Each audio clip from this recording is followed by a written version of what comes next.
Vendredi 11 mars 2011, il est 14h56 au Japon quand la Terre se met à trembler.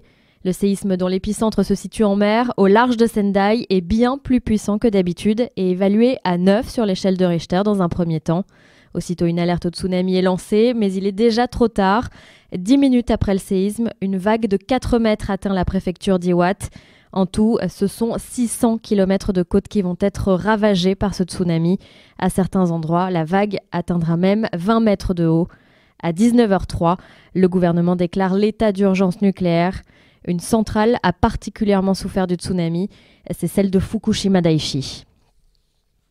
Le 12 mars, elle est secouée par une explosion. Le toit du réacteur 1 s'effondre. Les rejets radioactifs dans l'atmosphère sont très importants.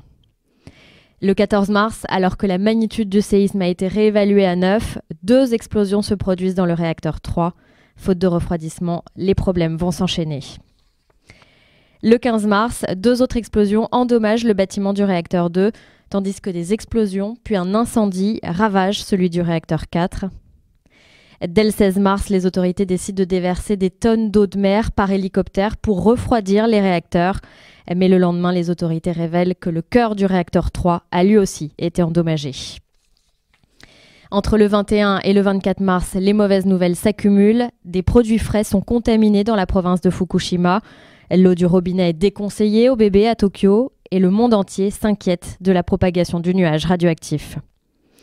Le 27 mars, les taux de radiation affolent aussi les spécialistes et l'opérateur TEPCO s'en mêle dans les chiffres, annonçant par erreur une contamination 10 millions de fois supérieure à la normale.